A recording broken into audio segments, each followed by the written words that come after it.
Okay, ladies and gentlemen, I'm back here with a cut-up version of the map, just to show the redstone channels and that sort of thing. I'll show you the starting mechanism with the door first. It's really very simple. You shoot this little guy, activates a redstone current, goes all the way down here. The vertical power transfer downwards is it's not too bad. Often I'll use sand blocks as well, but that's sort of a one-way affair. All it does is send the current under the world effectively into my my circuit board area. We're going to have about 60 blocks below the level of the bedrock, and that's actually going to be used for underground dungeons and redstone mechanisms.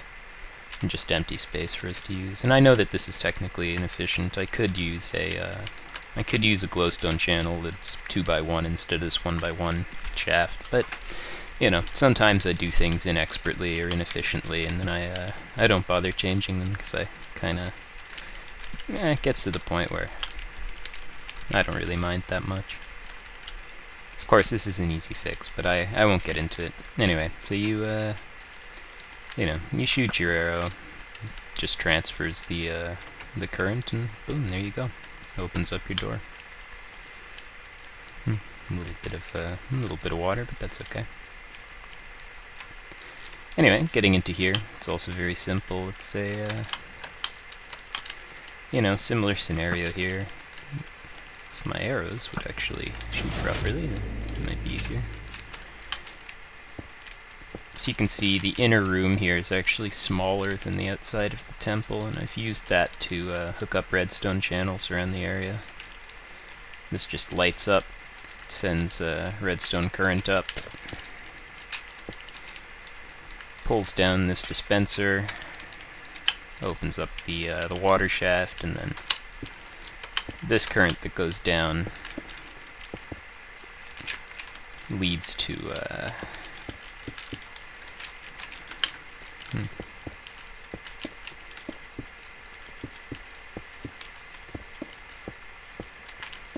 oh geez. Well, at least the dispenser's on the other side. The piston's on the other side anyway. Just on this side of the wall. It's very easy.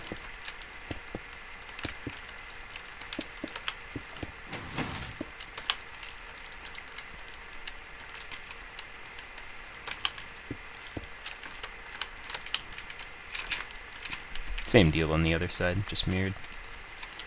So that's that. And this is also very simple. It's this mechanism really just activates two pistons down here. I originally had them as sticky pistons, but I found that sometimes as you're jumping by here, you pick up the arrow, deactivates the mechanism, drops the player. I considered keeping it, but then I thought, you know, why exactly would I do that? You know, why do I want to drop the player for something so trivial?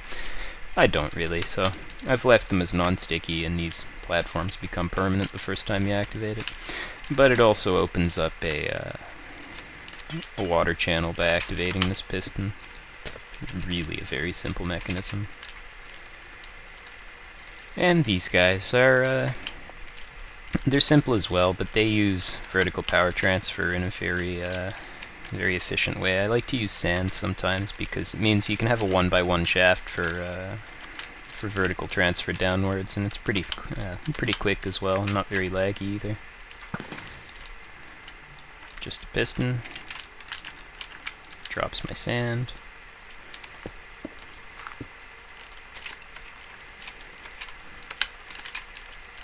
There's this redstone torch, current goes through the sand, activates one of these pistons. These 4 pistons are basically set up as a serial AND gate. It takes 4 inputs, and those 4 inputs obviously are, you know, the blocks of sand that go here. Well, if I didn't have water going through, it would be a problem. But anyway, as you have each of your inputs, eventually it lights up, sends a current to my output here.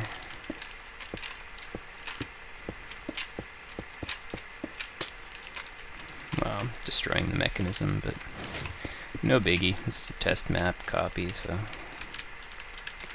anyway, it sends my current way up here. and this activates both the dispensers and the pistons, and it also sends the current around here to open up the doors.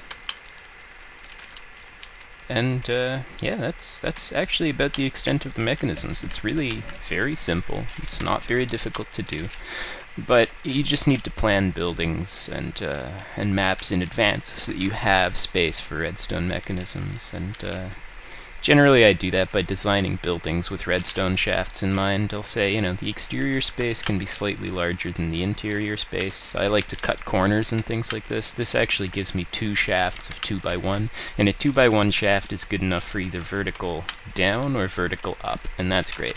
And all of the horizontal space is dealt with either between floors and ceilings. Sometimes I have hollow floors that's useful for putting you know, little circuit boards underneath the floors, or if I can stand having a little bit more lag on the mechanisms, then I'll send them all the way down below the bedrock.